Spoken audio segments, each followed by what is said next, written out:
우리는 지난 4주 동안 그 영적 성장 실천론이라는 제목을 가지고 하나님의 말씀을 나눴습니다. 네 가지 실천론, 우리가 어떻게 영적 성장을 위해서 실천해야 될 중요한 네 가지 제목을 나눴고요. 이 네 가지는 사실 우리가 성경 말씀에 보면 우리가 어떻게 살아야 되는지, 하나님의 말씀을 어떻게 살아야 되는지 많은 가르침이 있지 않겠습니까? 그것을 좀 이렇게 모아본 거예요. 이렇게 좀 이렇게 모아봤더니 크게 네 가지 이 카테고리라 그러나요? 이 제목 아래 이렇게 좀 정리가 되는구나 해서 이 네 가지를 이렇게 함께 같이 나눠 보았습니다. 다들 기억하고 계시죠? 네 가지요, 그렇죠? 첫 번째는요, 인내에 대한 말씀을 나눴어요. 영적 성장에 있어서 사실 정말 우리가 기억해야 되는 것은요, 우리 삶 가운데 어떤 어려움이나 문제, 고난이 있을 때는요, 하나님께서 우리에게 원하시는 건 무엇인가? 그 안에서 인내하게 하시는 것. 인내가 뭐라고 말씀드렸냐면은 우리는 보통 고난 어려움이 있으면 내가 여기서 어떻게 빨리 벗어날 수 있을까를 생각하지만 아니요, 인내라는 것은 벗어나는 것이 아니라 그 자리에, 고난의 자리에 잘 머물러 있을 줄 아는 게 인내라고 말씀을 드렸어요. 그래서 인내는 어떤 어려움이나 힘든 일이 있을 때 내가 무엇을 해야 될까에 집중하는 것이 아니라 그 상황 가운데서 내가 어떤 사람이 돼야 될까에 집중하는 게 바로 인내의 핵심입니다. 자, 근데 여기서 주의해야 될 것은요, 어떤 어려움이나 문제나 어떤 그런 중요한 일들이 있을 때 내가 무엇을 해야 될까 하고 내가 어떤 사람이 되어야 될까, 이 두 가지는요 사실은 반대가 되는 경우가 많이 있어요. 대부분이 그래요. 그러니까 내가 무엇을 해야 될까라는 것은요, 결국은 내가 어떤 사람이 되어야 될까에 우리에게 집중하지 못하게 만든다라는 것이죠. 그래서 여러분 잘 기억하셔서, 정말 하나님이 우리에게 어떤 이런 환난, 어려운 문제들을 허락하신 이유는 내가 어떤 사람이 되어야 될까, 그 안에 인내하게 하시기 위해서, 바로 인내가 축복이 될 줄 믿습니다. 자, 그리고 두 번째로는 즐거움을 뒤로 미루기라는 것, 즐거움을 뒤로 미루기라는 것 배웠어요. 즐거움이라는 것, 우리 인생에 있어서 어떤 어려운 일, 힘든 일, 내가 꼭 처리해야 되는 일을 뒤로 우리 잘 미루지 않습니까? 그렇죠? 그런 것이 싫잖아요, 그렇죠? 그런 건 좀 외면하고 살고, 정말 어쩔 수 없이 해야 될 때 좀 뭐 하고, 뭐 이런 게 사실 제 모습 얘기하는 거예요.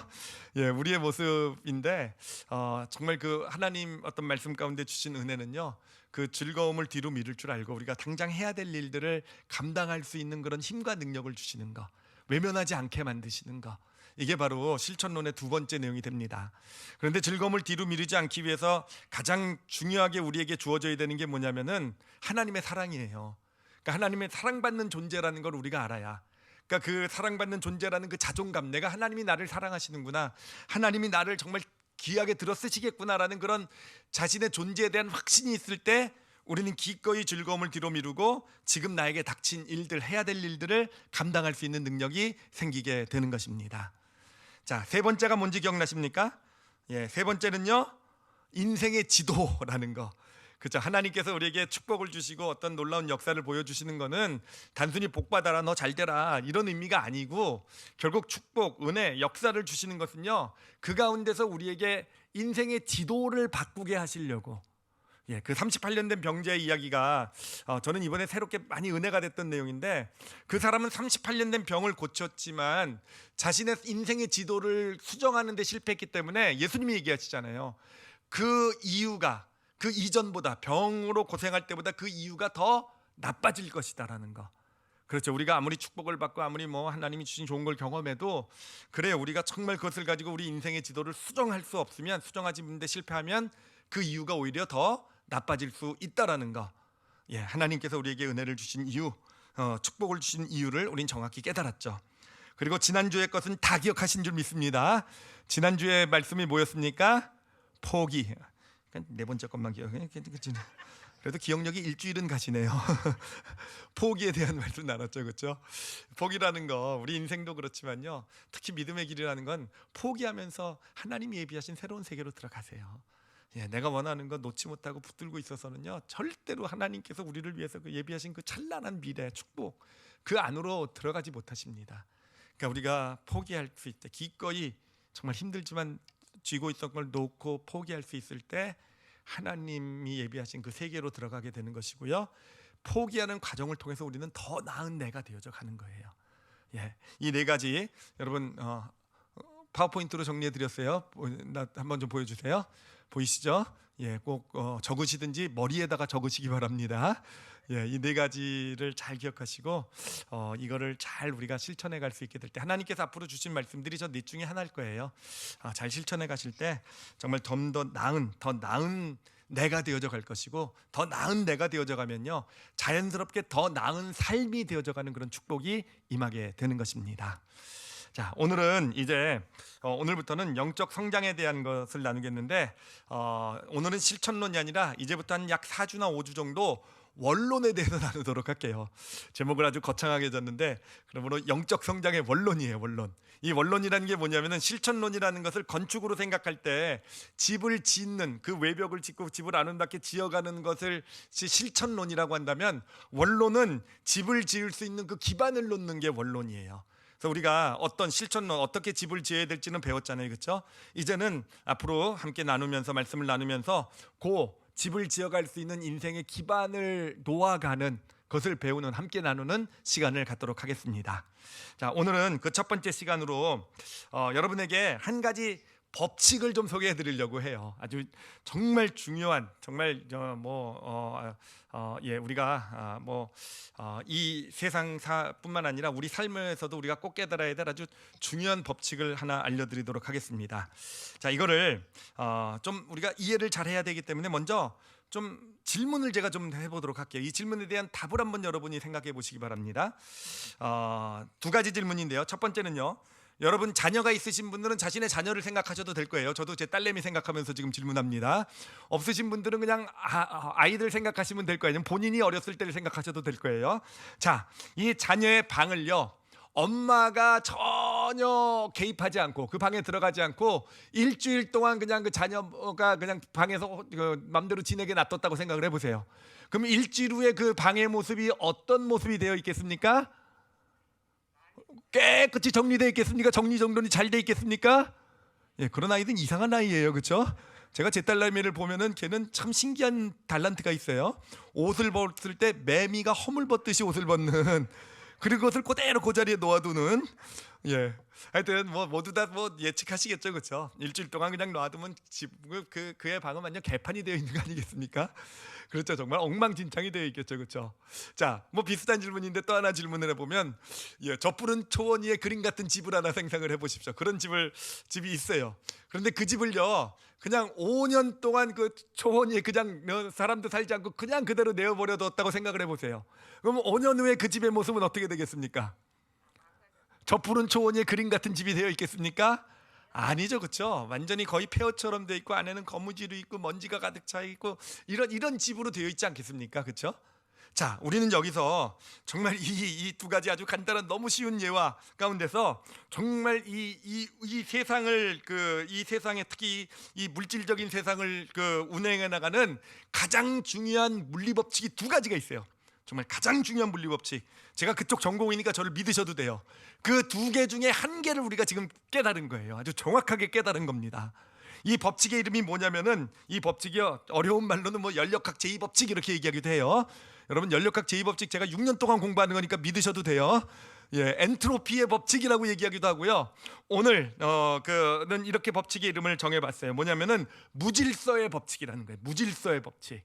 이 무질서의 법칙이라는 건 뭐냐면은 외부에서 뭔가가 개입되는 힘이 없으면은 어떤 공간은요 점점 시간이 지날수록 무질서해져 간다라는 거예요. 무슨 얘기인지 아시겠죠, 그렇죠?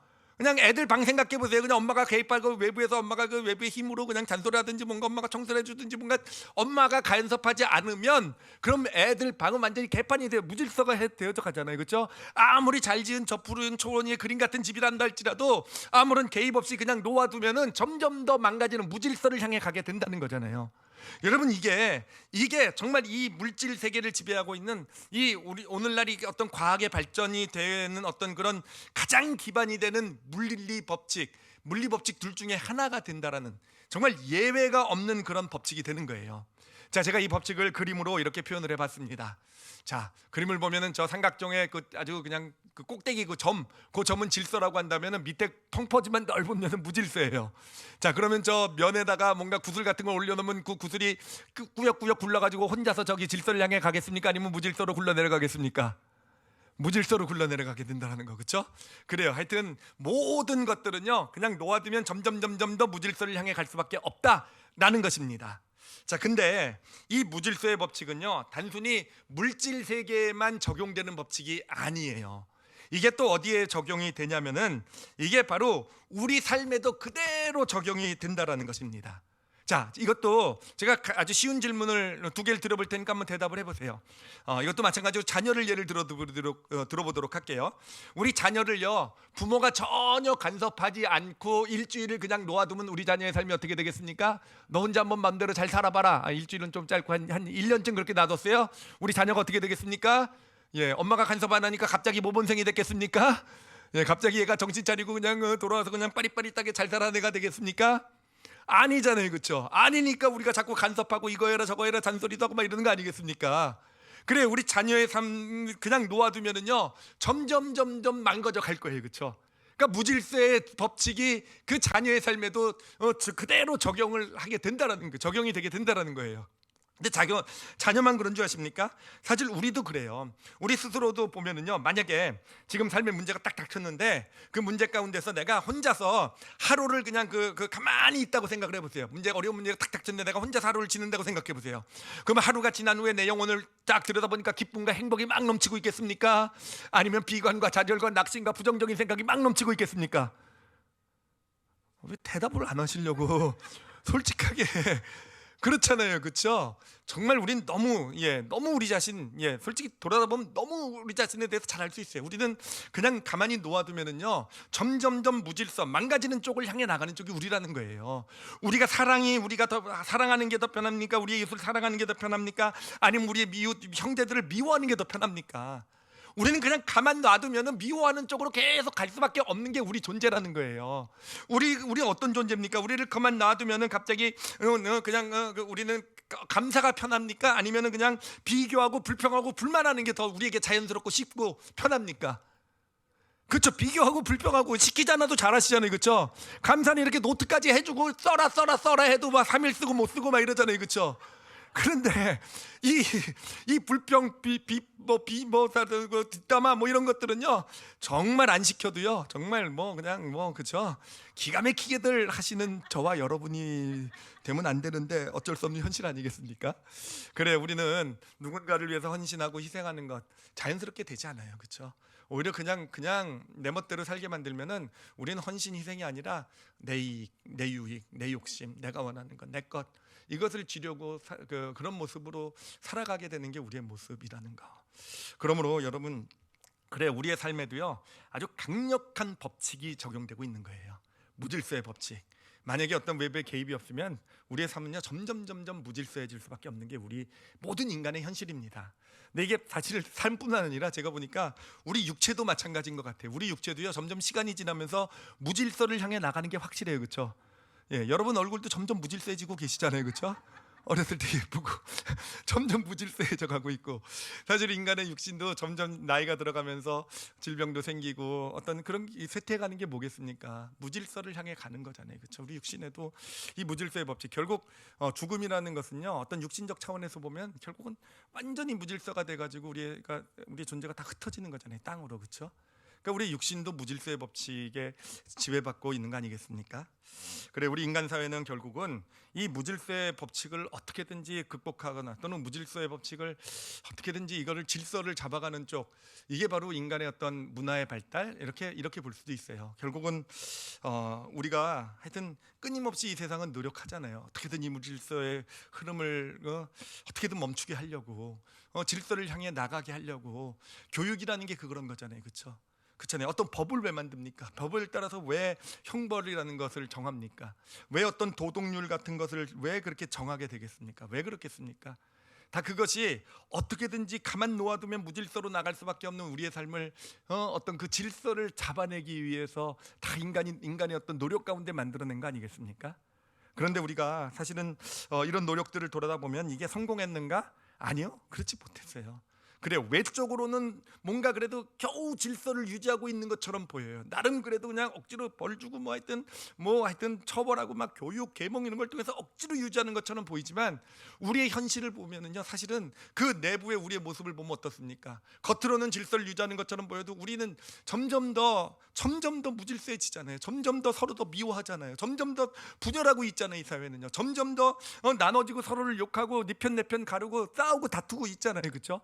우리 인간이 얼마나 어떤 그런 정말 무질서를 향해 나가고 있는지를 볼 수 있는 현장이, 저는 이 온라인 현장인 것 같아요. 그 밑에 달리는 댓글들을 보면은, 자기의 이름이 공개되지 않은 어떤 댓글들을 보면은 정말 어떻게 인간 같지 않은, 정말 말도 안 되는 그런 댓글들, 어떤 한 사람을 어떤 죽음으로 몰아놓고도 전혀 뉘우칠지 모르는 뻔뻔한 그런 댓글들, 인간을 한 놀이개로 생각하는 그런 모습들이 얼마나 적나라하게 드러납니까? 근데 그런 사람들이 이제 공개가 되어서 드러나는 걸 보면은, 실제로는 그 세상에 살면서 보면 나름대로 그냥 이런 사람이 왜 저런 일을 했을까 싶은 그런 사람이잖아요. 그러니까 외적으로는 뭔가 어떤 인간의 어떤 노력이, 이 사회의 노력이 어떤 질서를 유지하는 거 있는 것처럼 보일지 모르지만, 인간의 내면은, 본 모습은요, 점점 더 무너지는 무질서를 향해 나가고 있는 것이 우리의 현실이라는 겁니다. 자, 그러고 보니까 육신을 위해서도 우리가 이 무질서를 어떻게든 극복하기 위해서 육신에도 노력을 많이 하네요. 그렇죠? 결국은 화장이라는 게 뭐겠습니까? 얼굴이 무질서해지는 걸 어떻게든 막아보려고 이렇게 표현하면 좀 그렇습니까? 그렇죠? 점점 무질서해질수록 점점 많이 바르시는 거 맞죠? 죄송합니다. 이게 설계에 적합한 얘기가 아닌 것 같은데, 어찌됐든 이 의학의 발달을 통해서도 어떻게든 우리 인간의 육신이 점점 더 무질서를 향해 나가는 걸 어떻게든지 막아보려고 하는 거잖아요. 근데 막아내진 못하잖아요. 그렇죠? 조금 시간을 지체할 수 있을지 모르지만, 조금 어떤 무질서를 향해 나가는 것을 이렇게 조금은 당장은 막는 것처럼 보이고 있을지 모르지만, 결국은 인간의 육신도, 하여튼 인간의 존재는요, 점점 이 무질서의 법칙의 지배를 받아서 이 무질서해져 가게 되는 것, 이게 우리 삶의 어떤 거스를 수 없는 삶의 법칙이다라고 우리는 말할 수 있을 것입니다. 자, 그러면 이제 우리가 함께 나누고 있는 영적 성장, 우리 크리스찬의 영적 성장이라는 것은 무엇이냐? 결국 영적 성장은요, 이렇게 말씀드릴 수 있어요. 무질서의 법칙에 지배받고 있는 우리가 결국은 이 무질서의 법칙을 극복해내고 질서를 향해 나가게 되는 거, 우리 삶이 질서 잡힌 삶을 향해 나가게 되는 게 영적 성장이다라고 할 수 있을 것입니다. 자, 그런데 문제는 뭐냐면은 어떻게 그럴 수 있을까라는 거예요. 이게 온 우주를 지배하고 있는 법칙인데, 온 우주를 지배하고 정말 하나도 예외 없는, 정말 이 물리학의 가장 중요한 두 가지 법칙 중에 하나이기도 하고, 또 우리 인생을 지배해온, 그런 이제까지 온 인류의 역사를 지배해온 법칙인데, 어떻게 우리가 우리 삶의 어떤 무질서를 극복해내고 질서를 향해 나가는 영적 성장을 이루어낼 수 있겠는가 하는 거예요. 자, 그것을 이제 같이 좀 나눠보도록 하겠습니다. 자, 이 무질서의 법칙은 예외가 없어요. 예외가 없는데, 예외인 것처럼 보이는 영역이 하나 있습니다. 예외인 것처럼 보이는 그 영역이 있는데, 그 영역이 어디냐면은 바로 이 우주라는 거예요. 우주. 이 우주라는 게 사실은 놀라운 신비인 게 뭐냐면은, 제가 우주에 대해서 좀 설명을 할 텐데, 참고로 제가 이거는 뭐 성경적이다 뭐 이런 거 뭐 이런 기준으로 설명하는 게 아니라 그냥 세상이 보는 견해를 설명을 드리는 거예요. 그러니까 세상이 보는 견해를 그냥 목사님 말하고 계시는구나라고 그냥 그렇게 들어주시면 감사하겠습니다. 자, 이 일반적인 이 세상이 보는, 이 천체 물리학자들이 보는 이 우주라는 것은요, 어떻게 생성되게 됐냐면은 빅뱅 티오리라고 들어보셨죠, 그렇죠?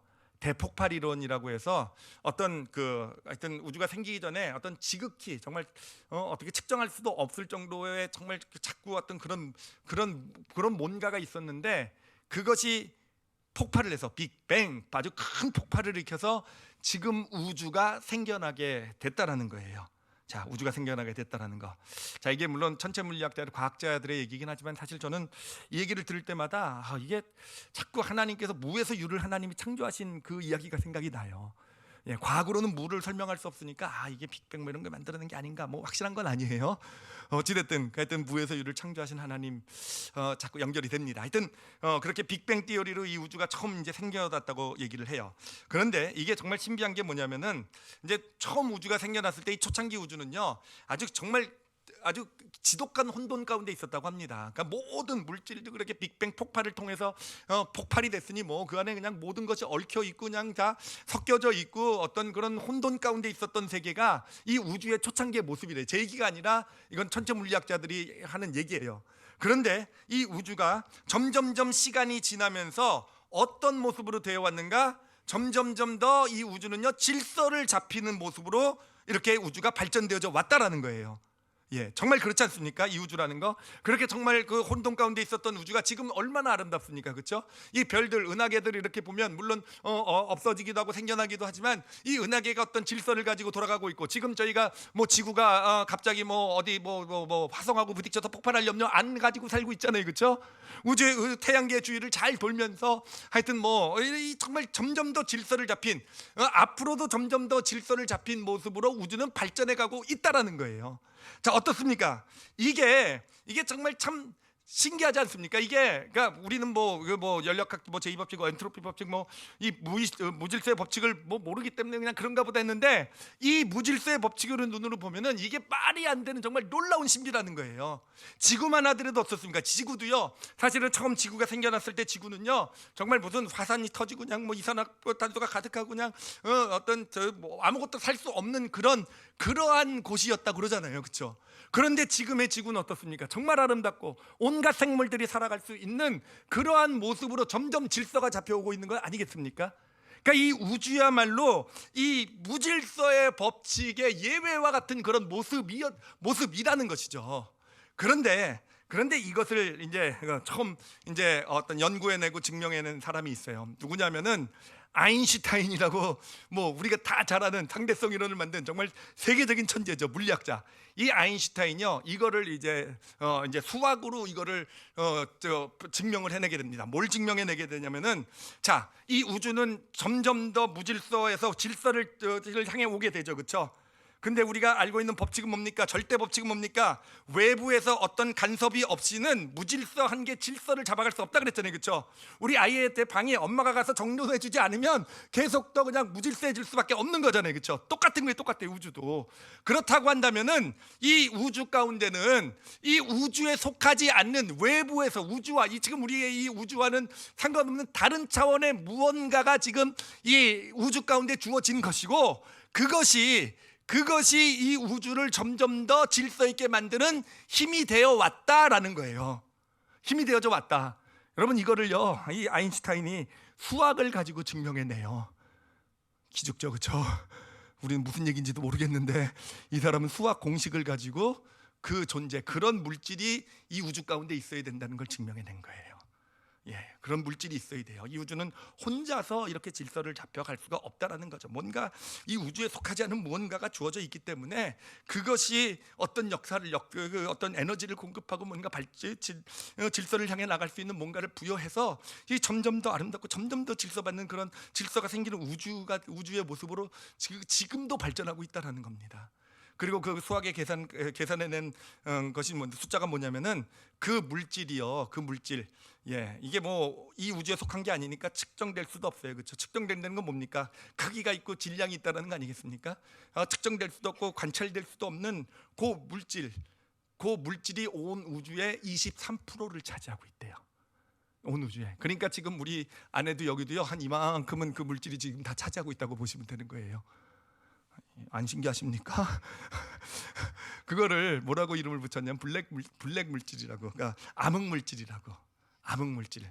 아마 암흑이라는 거, 깜깜한 암흑은 발견할 수가 없잖아요, 아무것도. 그래서 발견할 수 없는 이 우주에 속하지 않은 뭔가 어떤 그런 암흑 물질, 그런 물질이 이 우주 가운데 있어서 이 우주를 이렇게 만들어가고 있다라는 의미로 붙인 이름이 아닌가, 이건 제 그냥 생각이에요. 그래서 그걸 암흑 물질이라고 이제 이름을 붙였고요. 아인슈타인 이후로 이제 많은 과학자들이 정말 그 천재적인 머리를 가지고 이 암흑 물질의 존재는 증명을 했어요. 존재한다는 건 증명을 했는데 실제로 발견은 아직도 못 하고 있어요. 예. 참고로 여러분 중에 한 분이 발견하시면 또 우리 자녀 중에 하나가 발견해내면 이건 노벨상은 따놓은 당상이 되는 그런 위대한 발견이 될 겁니다. 자, 근데 여러분, 근데요 이 성경이요, 특히 창세기 1장이요, 여러분 이와 관련돼서요 정말 놀라운 기록을 하고 있는 것을 보게 돼요. 정말 놀라워요. 보세요. 오늘 우리가 읽은 본문의 창세기 1장 1절을 보면은 하나님께서 이렇게 말씀하셨어요. 최초에 하나님께서 천지를 창조하시니라 라고 얘기했어요. 그렇죠? 저는 저걸 볼 때마다 무에서 유를 창조하신 하나님, 아이고 그니 세상의 과학은 저걸 빅뱅이라고 얘기하나? 그렇게밖에 못하겠지? 뭐 이렇게 하여튼 그렇게 봐요. 하여튼 하나님께서 무에서 유를 창조하신 거 맞죠? 그렇죠? 그리고 나서 하나님께서 무에서 유를 창조하셨을 때 이 우주의 모습을 창세기 1장 2절에서 이렇게 얘기합니다. 1장 2절에서요. 자, 땅이 혼돈하고 공허하며 흑암이 깊음 위에 있고 하나님의 영은 수면 위를 운행하시더니라 라고 돼 있어요. 그러니까 이 우주가 창조되었을 때 우주는 어떻다고요? 혼돈하고요. 그 다음에 어떻다고요? 공허하고 흑암이 깊음 위에 있었다는 거예요. 그러니까 이 우주의 초창기의 초기의 우주의 모습이 어떻다는 겁니까? 무질서했다라는 거잖아요. 그렇죠? 혼돈하고 공허하면서 비어있는 것 같으면서 혼돈 다 섞여 있고 그냥 그냥 꼼꼼해서 뭐 구별도 안 되고 이런 정말 무질서 가운데 있었다라는 것을 성경이 이야기하고 있어요. 그런데 이제 그리고 나서 창세기 1장 3절로부터 이제 하나님의 이제 창조의 이제 구체적인 창조의 역사를 기록하고 있는데 어떻게 하나님께서 창조하시는지를 한번 잘 살펴보세요. 자, 첫날에 하나님께서 창조 어떤 일을 하셨는가? 첫날을 보면은요, 하나님께서요 빛과 어둠을 나누셨다라고 말씀하고 계세요. 빛과 어둠을 나누셨다. 여러분, 나눴다라는 얘기는 뭐겠습니까? 원래 안 나눠져 있으니까 나눴다라는 거잖아요, 그렇죠? 그러니까 원래 그 빛과 어둠을 하나님이 나누시기 전에는 이 빛과 어둠이 섞여 있어서 어디가 빛이고 어디가 어둠인지 모르는 그런 혼돈된 어떤 그런 상태였다라는 거예요. 그런데 하나님께서 그것을 빛과 어둠을 이렇게 나눠 놓으신 거예요. 나눠 놓으셨어요. 자, 그리고 나서 이제 둘째 날로 들어가게 됩니다. 둘째 날부터는 하나님께서 그 하나님의 창조의 초점을 이제 지구 쪽에다 맞추기 시작하게 돼요. 그래서 지구를 중심으로 해서 창조를 설명을 하십니다. 근데 지구를 해서 창조를 하시는데 둘째 날 하신 일이 뭐냐면은 이 지구가요 어떤 그 지구의 어떤 대기권이라고 그러죠. 대기권이 어떤 물이나 수증기나 뭐 이런 것들로 이런 것들로 지구 대기권이 이렇게 다 섞여 있었다라는 거예요. 물 수증기로요. 근데 하나님께서 둘째 날 뭐라고 얘기하셨냐면은 아래 궁창과 윗궁창, 물을 아래와 위로 나누셨대요. 그래서 아래 궁창과 윗궁창을 만드셨대요. 그러니까 그 수증기가 있고 막 물기가 있었던 것을 하늘 위에 물과 그 하늘 지구 땅 표면 지표면 위에 물로 이렇게 나눠 놓으셨다라는 거예요. 그러니 그 중간에 뭐가 생겼겠습니까? 하늘이 생긴 거예요. 우리가 살고 있는 이 대기권 하늘이. 그렇게 하나님께서 물을 나누신 겁니다. 이 땅 위에 물은 뭐겠습니까? 지금의 바다가 됐겠죠, 그렇죠? 땅, 그러면 하늘 위에 물은 뭐가 됐겠습니까? 어디 갔겠습니까? 노아의 홍수 때 다 쏟아져 내려왔다고 봐요. 노아의 홍수 때 그 하늘에 물이 구멍이 뚫려 쏟아져 내려가지고 대홍수가 난 거 아니겠습니까?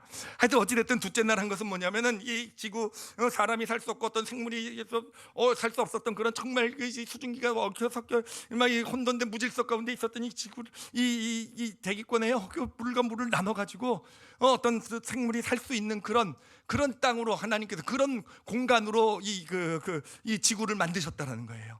그리고 셋째 날에는 뭘 하십니까? 셋째 날에는요, 이제 그 지구 표면 위를 이제 다루십니다. 우주에서 이제 대기권으로 왔죠. 그 다음엔 지구 표면으로 와서 지금 물이 땅을 덮고 있었던 것을요, 물과 땅을 나누시잖아요, 그렇죠? 땅과 육지를, 그러니까 물과 육지, 바다와 육지를 나누시는 일을 하세요. 여러분 어떻습니까? 첫째 날, 둘째 날, 셋째 날 하는 일을 보니까 하나님께서 하신 게 천지 창조에서 하신 일, 성경이 보여주고 있는 내용은 뭡니까? 나누는 일을 하시잖아요. 나누는 일. 그렇잖아요. 점점 질서를 잡아가는 일을 하시잖아요. 그렇죠?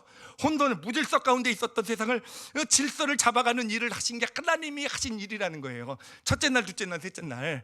그럼 넷째 날, 다섯째 날, 여섯째 날은 뭘 하셨습니까? 여러분 넷째 날에 뭐라는지 아십니까? 넷째 날에는요 해를 만드시고 달과 별을 만드셨어요. 다섯째 날은 뭘 하셨는지 아십니까? 하늘에 새를 만드시고 바다에 물고기를 만드셨어요. 여섯째 날은 뭘 만드셨는지 아십니까? 땅의 풀과 땅에 어떤 생물들, 동물들을 만드셨어요. 여러분 제가 지금 원고 안 보고 지금 다 외워서 한 거 아시죠? 저 원고 안 봤어요, 그렇죠? 지금 그 얘기는 뭡니까? 제가 다 외우고 있다는 얘기예요, 그렇죠? 제가 어떻게 이렇게 잘 외우고 있겠습니까? 한마디 해주셔야죠. 머리가 좋아서. 우리 목사님 워낙 머리가 근데 여러분 머리가 좋아서 외우고 있는 게 아니에요. 전 안기 머리는 진짜 저 빵이에요. 빵 진짜. 제가 이거를 알고 있는 이유가 있어요. 왜 이거를 이렇게 정말 어디 가서도 늘 그냥 원고 안 봐도 성경 안 봐도 알 수 있는 이유가 뭐냐면은 자, 제가 법칙을 하나 발견했기 때문에 그래요. 여러분 첫째 날에는 하나님께서 빛과 어둠을 나누셨잖아요, 그렇죠?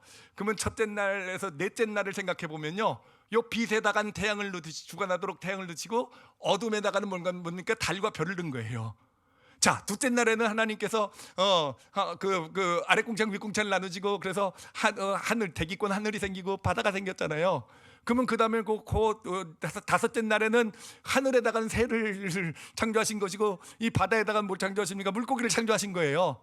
이건 여섯째 날은 뭐겠습니까? 셋째 날하고 연결되겠죠. 셋째 날에는 하나님이 바다와 육지를 나누셨잖아요, 그렇죠? 그러니까 여섯째 날은 육지에 사는 생물들, 육지의 식물과 동물들을 만들어 놓은 거 아니시겠습니까? 예, 제가 머리가 좋아서 안 그런 거 아시겠죠, 그렇죠? 이렇게 법칙을 발견한 거예요, 그렇죠? 이제 여러분들도 절대로 잊어버리지 마시고 어디 가서 성경 퀴즈 하시면 그냥 바로 맞춰주시길 바랍니다. 자, 근데 여기서 우리가 정말 볼 수 있는 사실은 뭐냐면은 여러분 정말 신기하지 않습니까? 정말 신기한 게 하나님의 지금 창조의 이야기는 무엇이냐면 결국은 이 혼란 가운데 있었던 혼돈과 흑암, 암흑 어떤 그런 공허함 가운데 있었던 그러니까 무질서가 지배하고 있었던 것이 이 세상의 모습이라는 거예요. 근데 하나님의 창조가 진행이 되면서 점점점 이 세상은 질서가 잡혀왔다는 이야기를 지금 성경 창세기 1장이 하고 있는 거잖아요. 여러분 지금 이 천체 물리학에 있어서 이 우주 창조의 가장 기본이 되는 게 뭔지 아십니까? 가장 기본이 되는 이론이 무질서에서 질서가 잡혀왔다라는 거예요. 지금 와가지고 세계 최고의 어떤 물리학이 얘기하는 게 무질서에서 질서를 잡혀온 우주에 대해서 지금 비로소 지금 얘기하고 있는 거예요. 그런데 성경은요 그것을 어디서 얘기하고 있습니까? 창세기 1장에서 이미 얘기하고 있는 거예요. 창세기 1장. 그래서 창세기 1장 가지고 언제 며칠 날 뭘 만들었냐 이런 것 가지고 저는 싸우는 것보다 정말 지금 이 최고의 천체 물리학자가 20세기 21세기가 되어서 겨우 알아낸 이 사실을 이 우주 생성의 우주의 생성의 가장 기본이 되는 이 무질서에서 질서가 잡혀온 이 원리를 이미 3000년은 더 됐잖아요, 그렇죠? 그 성경이 3000년도 더 된 이 성경 창세기 1장이요 이미 창조에 대한 얘기를 하면서 가장 중요한 창조의 원리를 알려주고 있는 거예요. 창조는요 무질서에서 질서가 잡혀가게 되는 것, 이게 창조라는 겁니다. 정말 저는 성경 정말 대단한 책인 것 같아요. 정말 어마어마한 책인 것 같아요. 자, 근데 그래요. 참 좋아요. 이 무질서에서 질서로 잡혀간 이야기가 창세기의 1장의 창조의 이야기에 기록이 돼 있어요. 근데 더 중요한 문제는 어떻게 그럴 수 있었느냐라는 거잖아요, 그렇죠? 그래서 어떻게 그럴 수 있었냐? 천체 물리학에서는 그걸 암흑물질을 가지고 지금 설명하고 있잖아요. 그런데 여러분 창세기 1장에서요 아주 놀라운 이야기를 하고 있는 걸 보게 돼요. 여러분들도 다 잘 아시는 이야기예요. 아주 창조 가운데 반복적으로 등장하는 표현이 하나 있습니다. 그 표현 대표적인 거 한 구절만 읽어보도록 할게요. 창세기 1장 3절입니다. 1장 3절을 같이 한번 읽어보도록 하겠습니다. 읽겠습니다. 시작. 하나님이 이르시되 빛이 있으라 하시니 빛이 있었고. 하나님께서 창조하실 때 어떤 우주의 질서를 잡혀가고 나누고 또 나누실 때 하나님께서 뭐라고 하셨을까? 빛과 어둠을 나눌 때 빛이 있으라라고 말씀하셨죠, 그렇죠? 그러니까 온 우주를 뭘로 창조하셨습니까? 하나님의 말씀으로 창조하셨잖아요, 그렇죠? 말씀이 들려가자 무질서 가운데 있었던 이 우주가 질서가 잡혀가기 시작하게 되었던 거잖아요, 그렇죠? 그렇잖아요. 바로 그 말씀이 무질서에서 질서를 잡아가는 그런 이 세상에 속하지 않은 하나님의 말씀이니 이 우주에 속한 겁니까? 아니잖아요, 그렇죠? 하나님의 말씀이니 그걸 우리가 측정할 수 있겠습니까? 무게를 잴 수 있겠어요? 그것을 잡아가지고 측정해가지고 사이즈는 몇 센치고 무게는 몇 그램이고 잴 수 있겠습니까? 아니잖아요. 우주와 차원이 다른 어떤 그런 하나님의 말씀이잖아요. 그 말씀이 우주 가운데 들려오게 되자, 우주가 그 말씀을 품게 되자, 그러자 이 무질서 가운데 있었던 우주가 질서를 잡혀가게 되는, 질서가 생겨나게 되는 그러한 역사가 나타나고 있는 거 아니겠습니까? 그래요. 정말 여러분 이미 아셨을 거예요, 그렇죠? 이 천체 물리학자들이 얘기하는 이 아인슈타인이란 세계 최고의 그냥 천재가 수학으로 발견해내고 그 위에 정말 기라성 같은 천체 물리학자가 그냥 증명해내고 한 그렇지만 측정하고 발견할 수 없었던 그 암흑물질이 결국은 무엇이겠습니까? 성경은 이미 3000년 전에 그 얘기를 우리에게 알려주고 있는 거예요. 하나님의 말씀이 이 온 우주에, 혼돈 가운데, 공허 가운데, 흑암 가운데 있는 우주에 질서를 부여했다라는 거. 오늘날에도 이 우주가 무너지지 아니하고 지탱될 수 있는 거, 다 서로 부딪혀서 폭발하고 무너지고 그러지 않을 수 있는 것이 왜 그렇게 했습니까? 그 천지 창조 때 선포된 들려온 그 하나님의 말씀이 지금도 우주를 붙들고 있다라는 거예요. 과학자들은 23%가 이 우주의 23%가 암흑물질로 채워져 있다고 얘기를 해요. 근데 그 23%가 지금 생각해 보니까 암흑물질이 결국 하나님의 말씀이 이 우주를 지금도 채우고 있다라는 거 아니겠습니까? 그것이 우주를 붙잡고 있고, 지금도 우리가 그러므로 그것이 있기 때문에 안심하고 살아갈 수 있는 것이고, 점점 더 이 세상은 하나님께서 그 말씀을 거두실 때까지는, 거둬 들어가실 때까지는 이 우주는요 잘 지탱이 되고 보존이 되고 질서를 향해 나가게 되는 것입니다. 그래요. 이 하나님의 말씀의 능력이 바로 그거예요. 이 온 우주의 질서를 부여하신, 이 절대 법칙인 이 무질서의 법칙을 깨고 이 온 우주가 점점 더 질서, 이렇게 한 것이 하나님의 말씀이에요. 네, 여러분 그런데 여러분, 이 말씀이요 그냥 천지창조 때만 들려왔겠습니까? 우리의 삶에 무질서를 극복해 질서를 향하게 나가게 하는 그 힘과 능력은 어디서 오겠습니까? 바로 우리에게 들려온 하나님의 말씀에게 있다라는 거예요. 여러분, 하나님의 말씀은 그 정도예요. 그 정도. 하나님의 말씀 뭐 책에 기록돼 있으니까 뭐 말씀 뭐 야 왜 이렇게 길어, 이렇게 많아, 그냥 뭐 이거 해라 저거 해라, 아니요, 그런 수준이 아니라 여러분, 하나님의 말씀의 그 크기 수준을 좀 영혼에 담으시기 바랍니다.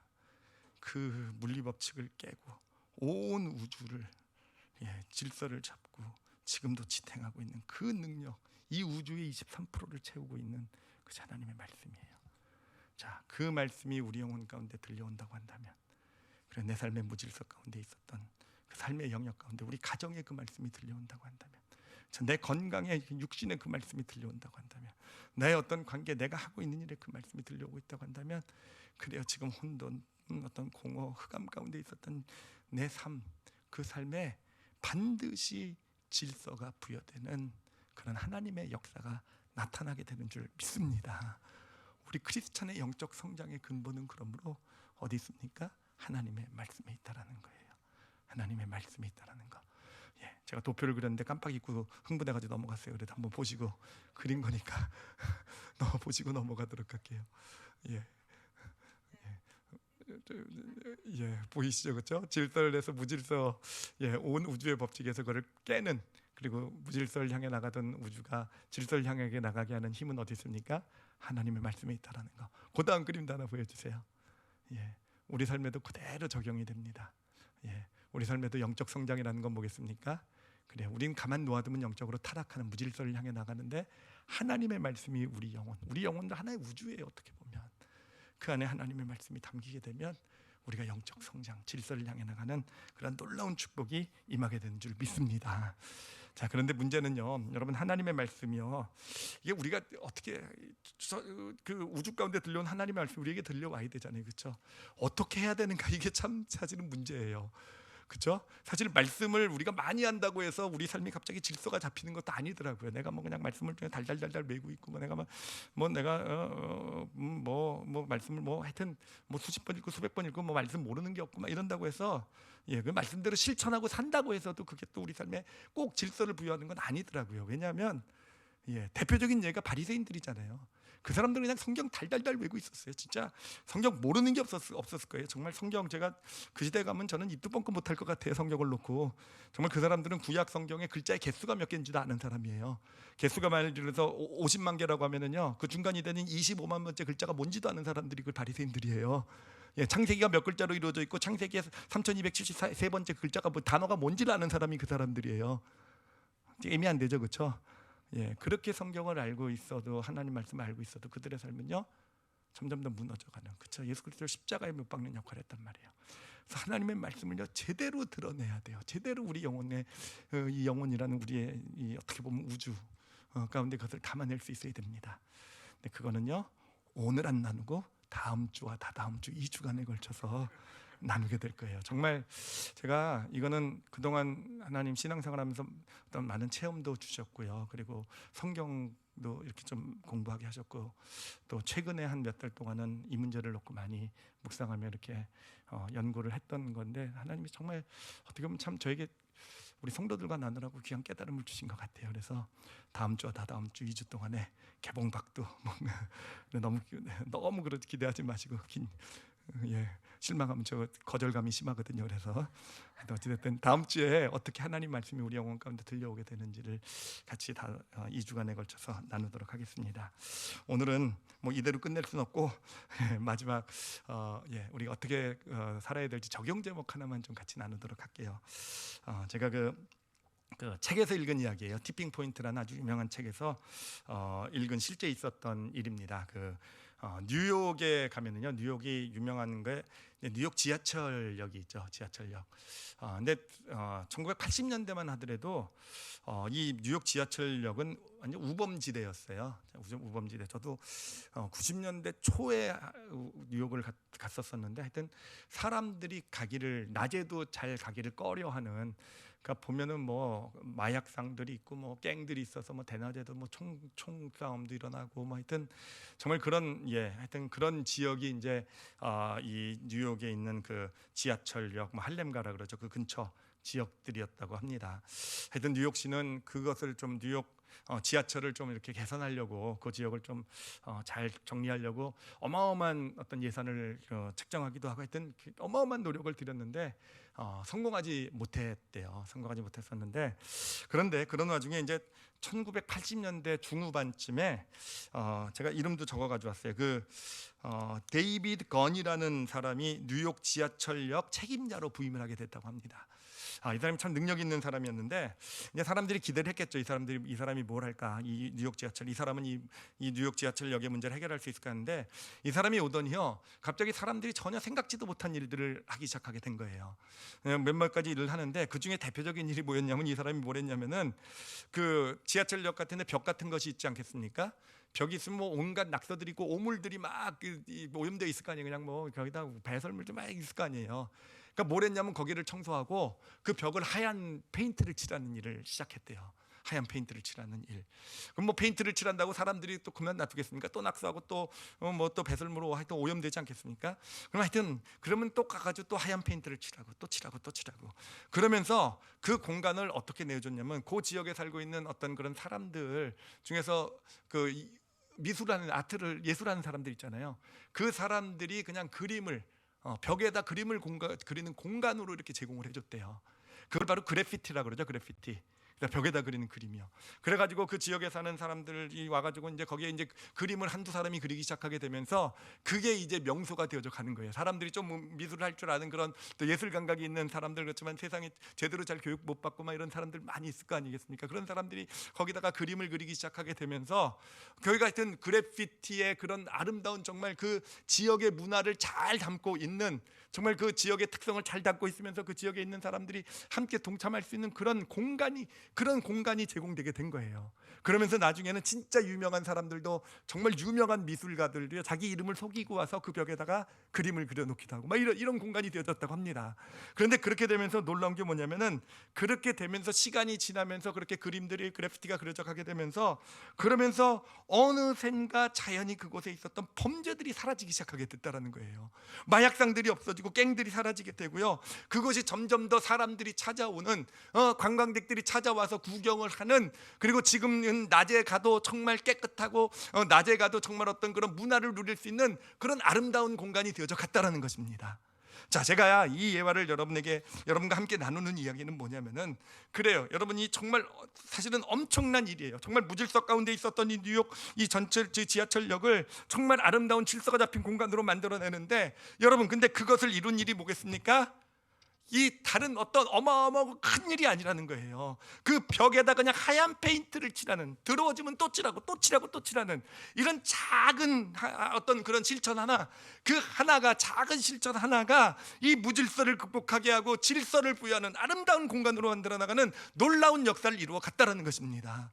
여러분, 우리 삶에도요, 우리 삶의 질서가 잡히는 원리도, 여러분 저는 같다고 확신해요. 하나님께서 우리에게 은혜를 주시잖아요. 은혜를 주시면 마음의 감동이 있잖아요. 그래서 어떻게 이렇게 살라고 얘기를 하시잖아요. 그게 어떻게 보면 아무것도 아닌 걸 수도 있고, 내 삶과는 아무 상관도 없는 것처럼 볼 수도 있고, 정말 내 삶의 문제는 이렇게 크고, 내 삶은 지금 이런 어려움 가운데서 이렇게 해결이 되는 큰 어떤 어려움 가운데 있는데, 하나님은 그냥 요구하시라고 이렇게 살려고 관계도 없어 보이고 아무것도 아닌 것처럼 보이는 말씀을 은혜로 주시잖아요.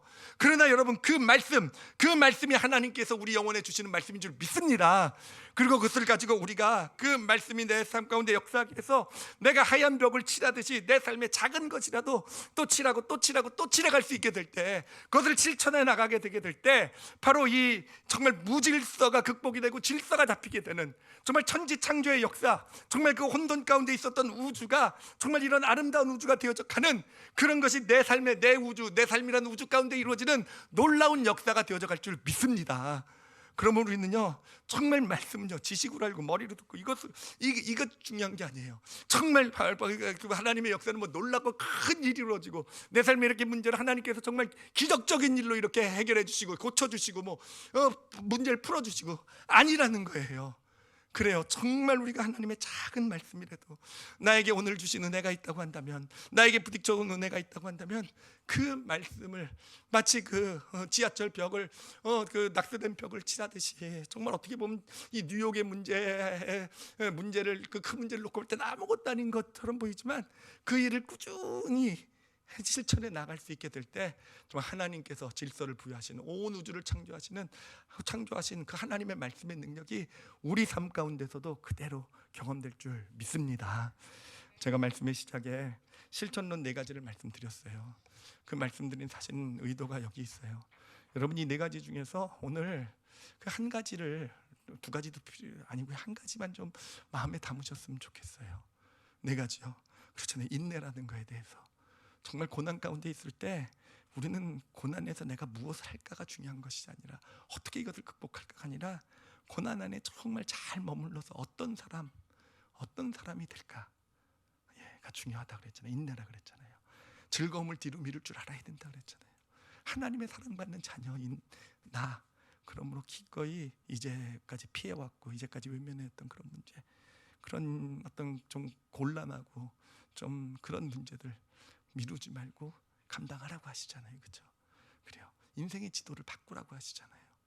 그냥 하나님이 주신 주원 축복 이런 것이 아니라, 작은 것이라도 하나님이 원하시는 내 인생의 지도, 내가 이제까지 살아왔던 내 생각을 내려놓고 하나님이 옳다라고 하시면 그렇게 인생의 지도를 바꿔가라고 하시잖아요. 그리고 포기하라고, 내가 원하는 것, 쥐고 있는 것, 욕심 내려놓고 포기할 줄 아는 자가 될 때 하나님의 새로운 세계가 열리게 될 것이라고. 여러분, 그래요. 이 넷 중에서 여러분의 영혼 가운데 들려오는 말씀이 무엇인지를 한번 잘 받아 가지시기 바랍니다. 그리고 그것을 가지고요 실천하세요. 그것을 가지고요 페인트 칠하듯이, 그렇죠? 끝까지 페인트 칠하듯이, 뭐 크고 어려운 문제들 있어도 돼요. 뭐 그런 것들 고치지 못해도 돼요. 그렇지만 하나님 지금 주신 은혜, 그게 바로 천지창조 때 들려왔던 말씀이에요. 그것을 가지고 하얀 페인트 칠하듯이 삶의 더러운 것을 잘 칠해나갈 수 있으시게 될 때, 정말 놀라운 하나님의 역사, 정말 상상도 못했던 그런 질서를 부여하신 하나님의 축복이 나타나게 되는 줄 믿습니다. 그렇게 이번 한 주간을 정말 그렇게 살아가셔서 그 하나님의 말씀의 능력, 축복을 그 경험을 시작하시는 그런 삶이 되시기를 예수님의 이름으로 축원합니다. 이 시간에 우리 잠시 눈을 감고요. 이 시간은 여러분이 직접 소리내서 기도하기보다는 이 4가지를 좀 마음에 좀 담는 시간, 그 중에서 가장 마음에 부딪혀 들어온 것이 무엇인지를 한번 이 시간 생각해보고 좀 담았으면 좋겠어요. 어떤 겁니까? 인내입니까? 즐거움을 뒤로 미루는 것입니까? 아니면 내 인생의 지도를 바꾸는 겁니까? 이제까지 살아왔던 것과는 다른 방식으로 살아가는 겁니까? 아니면 내가 뭔가 포기해야 될 것이 있습니까? 지금 자신의 영혼을 우주라고 생각을 해보세요. 우주. 혼돈 가운데 있었던, 공허하고黑暗 가운데 있는 우주. 자신의 삶을 우주라고 한번 생각을 해보세요. 자신의 어떤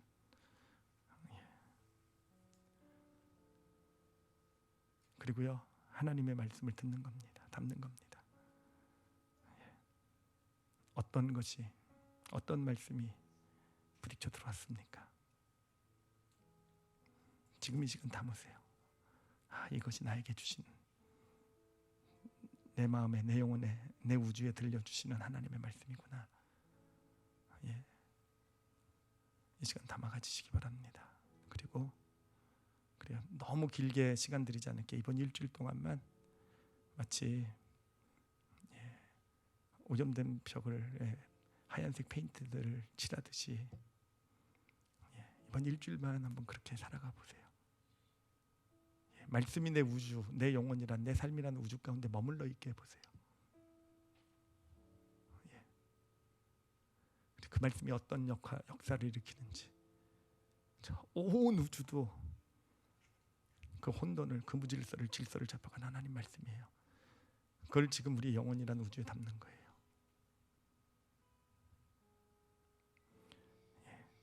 제가 기도하겠습니다. 하나님 감사합니다. 우리에게 하나님의 말씀이 어떠한 것인지를 천지창조의 이야기를 통해서 우리 영혼 가운데 담게 해주시니 정말로 많이 감사합니다.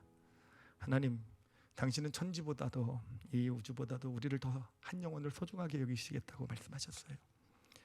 하나님, 그래요. 그런 우리 여기 있는 한 성도 영혼 가운데 지금 이 시간 천지창조 때 당신께서 주셨던 그 말씀, 그 동일한 능력의 말씀을 허락해 주시옵소서. 영혼에 담게 하여 주시옵소서. 하나님, 그리고 우리 성도들은 그래 이번 일주일이라도 그 말씀을 영혼에 담고, 그래서 이 온 우주가 경험했던 놀라운 그 말씀의 능력을 우리 삶이 경험하는 그런 놀라운 축복의 역사를 보게 하여 주시옵소서. 아버지께 감사드리며 예수님 이름으로 기도드렸사옵나이다. 아멘.